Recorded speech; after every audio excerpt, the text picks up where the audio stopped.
Halo pemirsa JPR TV dari Sabang sampai Merauke dan Miangas hingga Pulau Rote.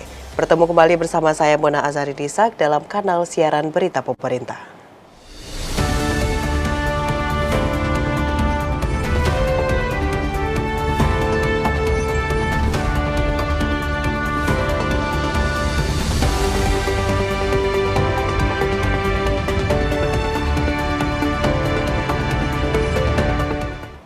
Kita ke informasi pertama pemirsa, langkah tegas Kepolisian Republik Indonesia menangkap pegawai Komdiji yang menurut kepolisian merupakan staf ahli, diapresiasi dan didukung penuh Menteri Komunikasi dan Digital Mutia Hafid.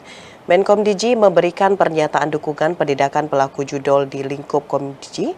Judi online tidak hanya merugikan masyarakat, namun juga merusak nilai bangsa dan merugikan negara.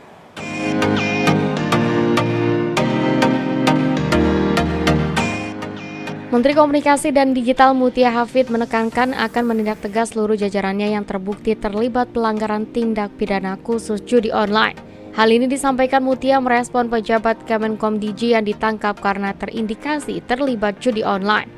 Ia menegaskan Kementerian Komunikasi dan Digital terus berkomitmen untuk mendukung penuh arahan Presiden Republik Indonesia Prabowo Subianto dalam memberantas segala bentuk aktivitas ilegal, termasuk judi online yang merugikan masyarakat dan merusak nilai-nilai bangsa. Apabila terdapat indikasi pengembangan penyelidikan di lingkungan Kementerian Komunikasi dan Digital, Mutia Hafid juga telah memerintahkan kepada seluruh jajarannya agar kooperatif kepada aparat penegak hukum. Sebelumnya, seluruh aparatur sipil negara di lingkungan Kementerian Komunikasi dan Digital telah menandatangani Fakta Integritas untuk menolak secara tegas beragam kegiatan judi online. Menkomdiji pun mengingatkan kepada seluruh ASN di lingkungan Kemkomdiji untuk mematuhi fakta tersebut secara sungguh-sungguh sebagai wujud nyata untuk menciptakan ruang digital yang bersih, aman, dan bermanfaat bagi seluruh masyarakat Indonesia. Menteri Perdagangan Republik Indonesia Budi Santoso menargetkan produk dalam negeri dapat menguasai pasar dalam negeri. Selain meningkatkan kualitas dan menunjukkan kemampuan untuk dapat bersaing dengan produk impor, Mendak menyebutkan nantinya tim Satuan Tugas Impor yang terdiri dari sejumlah kementerian akan menindaklanjuti produk impor yang tidak sesuai dengan ketentuan. Menteri Perdagangan Republik Indonesia Budi Santoso menargetkan produk dalam negeri dapat menguasai pasar dalam negeri. Upaya yang dapat dilakukan adalah dengan mengimbau agar muncul pabrik-pabrik baru di Indonesia dan meningkatkan kualitas produk dalam negeri. Hal tersebut disampaikan Mendak usai melakukan kunjungan ke salah satu perusahaan kosmetik di Jawa Tengah pada Kamis 31 Oktober 2024. Perkembangan industri kosmetik di tanah air membuka peluang bagi UMKM dalam memenuhi kebutuhan pasar. Besarnya pasar domestik dalam bidang kosmetik tentunya ikut menarik produsen luar negeri untuk dapat menggarap pasar tersebut. Namun, saat ini pasar Indonesia sedang dibanjiri oleh produk impor yang tentunya dapat mengancam keberadaan produk UMKM. Mengantisipasi hal tersebut, Mendak menyebutkan nantinya tim Satuan Tugas Impor yang terdiri dari sejumlah kementerian akan menindaklanjuti produk impor yang tidak sesuai dengan ketentuan. Langkah lain yakni produk UMKM harus mampu meningkatkan kualitas dan menunjukkan kemampuan untuk dapat bersaing dengan produk impor, serta masyarakat Indonesia harus bangga menggunakan produk dalam negeri. Kalau misalnya produk-produknya bagus, otomatis mempunyai daya saing. Kalau mempunyai daya saing, harapan kita bisa menahan barang-barang impor. Jadi barang-barang impor itu sebenarnya bisa dilawan dengan daya saing kita dan rasa atau bangga memakai produk Indonesia. Ya, itu yang selalu kita kampanyekan. Mudah-mudahan ke depan muncul Pak Iqbal baru ya yang membuat produk dalam negeri itu ya merajai pasar di dalam negeri. Kementerian Pertanian menjalin komitmen investasi dengan puluhan pengusaha peternakan sapi domestik dan mancanegara untuk memasok sekitar 2 juta ekor sapi. Komitmen ini guna memenuhi kebutuhan program makan bergizi gratis, ketahanan pangan, serta mengurangi ketergantungan impor daging.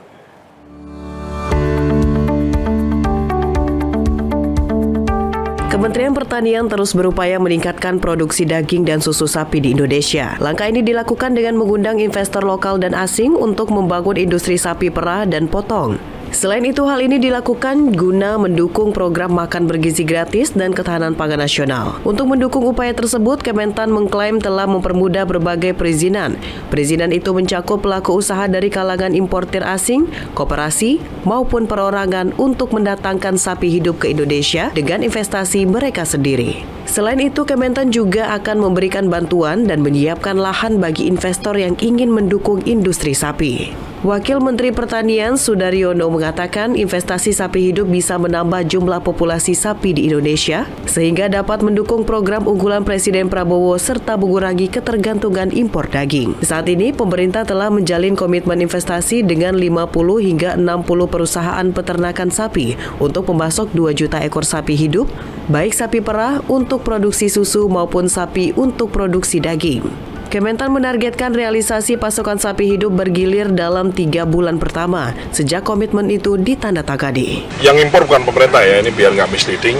Kita membuka ruang yang lebar kepada dunia usaha untuk mendatangkan sapi hidup ke Indonesia, berbisnis di Indonesia, berinvestasi di Indonesia, untuk supaya memenuhi kebutuhan daging dan susu yang selama ini impor. Gitu. Sehingga kita berharap dengan populasi yang besar, maka ketersediaan daging dan susunya itu bisa diproduksi dalam negeri. Sehingga kita tidak lagi impor dalam bentuk barang jadi. Presiden Prabowo Subianto menginginkan jajarannya mempersiapkan langkah-langkah strategis dalam rangka mendorong kemandirian energi nasional dan memastikan subsidi energi yang tepat sasaran.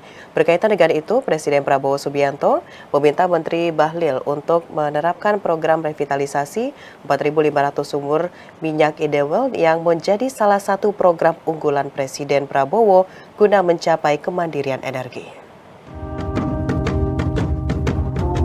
Menteri Energi dan Sumber Daya Mineral Bahlil Lahadalia dalam konferensi persnya usai mengikuti rapat internal di Istana Merdeka, Jakarta pada Kamis 31 Oktober 2024 menyebutkan, Presiden Prabowo Subianto menginginkan jajarannya mempersiapkan langkah-langkah strategis dalam rangka mendorong kemandirian energi nasional dan memastikan subsidi energi yang tepat sasaran. Dalam rapat bersama, Presiden Prabowo Subianto meminta Menteri Bahlil untuk menerapkan program revitalisasi 4.500 sumur minyak Idlewell yang menjadi salah satu program unggulan Presiden Prabowo guna mencapai kemandirian energi. Program reaktivasi Idlewell merupakan upaya menghidupkan kembali sumur produksi migas atau sumur injeksi yang telah tidak aktif dalam jangka waktu minimum 6 bulan berturut-turut. Saat ini Indonesia memiliki cadangan minyak sekitar 301 wilayah kerja namun belum Plan of Development. Plan of Development adalah salah satu hal penting dalam perencanaan pengembangan lapangan migas, sehingga POD disebut juga sebagai rencana yang secara terpadu mengembangkan reservoir secara maksimal untuk mendapatkan keekonomisan serta sesuai dengan standar kesehatan dan keamanan. Kami membahas beberapa langkah-langkah penting dalam rangka meningkatkan lifting. Karena kita tahu bahwa cadangan minyak kita yang sudah ada itu sudah sekitar 301 wilayah kerja, tapi sampai sekarang belum POD. Ini akan kita lakukan. Kemudian kita mempunyai 4.500 sumur Idlewell yang harus dilakukan. Dan ini salah satu program utama Bapak Presiden untuk bagaimana bisa melakukan kemandirian energi. Karena itu saya minta bantu dari Pak Aris sebagai Kepala Badan Investigasi Khusus dan Pengendalian Pembangunan untuk bagaimana melakukan percepatan lapangan kalau ada kendala. Pemirsa, usai jeda pariwara, kami akan kembali dengan informasi lainnya. Tetaplah bersama kami.